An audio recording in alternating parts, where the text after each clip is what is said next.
Why, hello, my friends. Welcome back. So I am so happy that you are joining me today for some finger cymbal drills and improvisational dancing. So finger cymbals are one of my favorite Bellydancer props.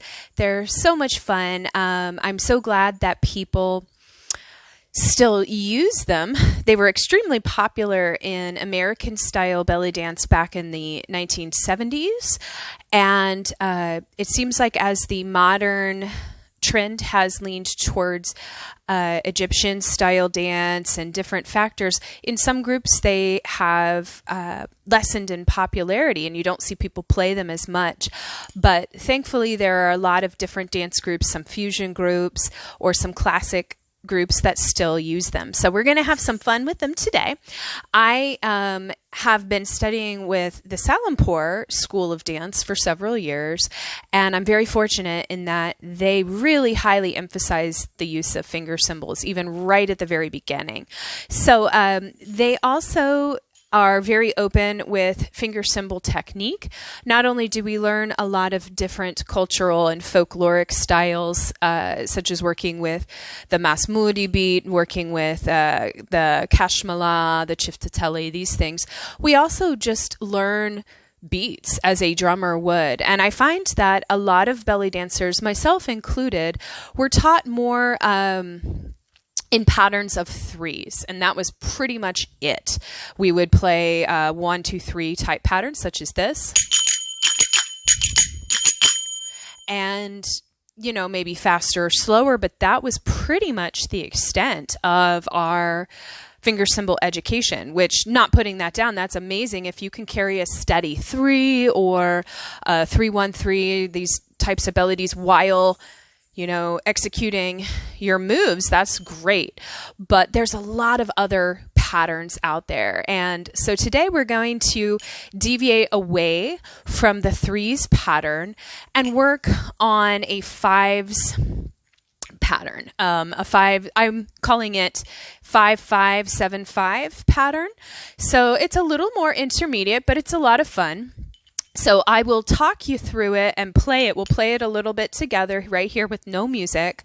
And then I'm going to turn on some music and we'll just kind of improv. I'll be giving you some suggestions as far as body movements, but it's really up to you what you feel comfortable with. If you're a little more new to finger cymbals and you want to focus on that rhythm, that 5, 5, 7, 5 rhythm, that is completely fine. You can always just take a seat. Even sometimes when you're seated, you can sometimes, once you start to get that pattern, maybe add a little undulation or a little arm. I definitely recommend that you go at a pace that's comfortable for you. With the 5, 5, 7, 5, we will be employing just a little bit of syncopation as well. That end part, the 7, 5, is what we call a running 7 into 5. So just bear with me for a moment. It's basically like singles to the end. So what our pattern will sound like, will go like this, and I'm going to hold it up to my mic so you can hear it.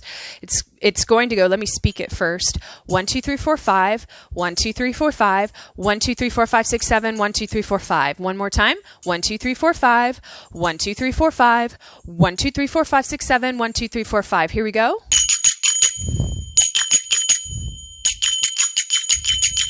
Again.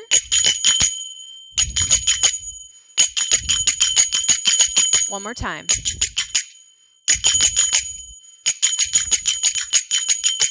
Yeah. 1, 2, 3, 4, 5. 1, 2, 3, 4, 5. 1, 2, 3, 4, 5, 6, 7. 1, 2, 3, 4, 5. You can try this with me.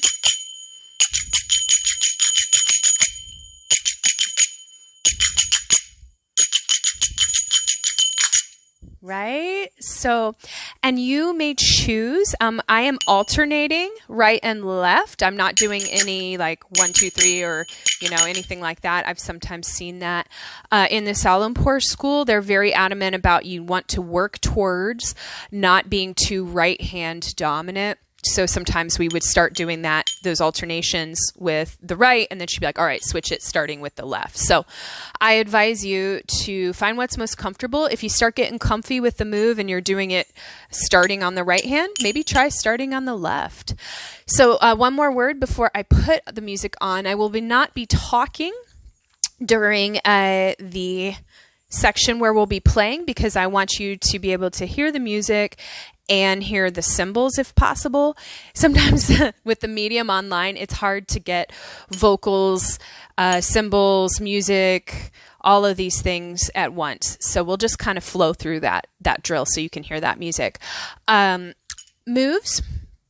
Again, as I mentioned, feel free to do what works for you, but I'll be doing probably a lot of undulations, up to down or down to up. You can do those. Maybe some nice snaky hip moves, maybe even some shimmies. So a word about improv, and you're at home, so I just encourage you to just feel free and comfortable doing whatever feels right to you. There's no right or wrong. There's no judgment.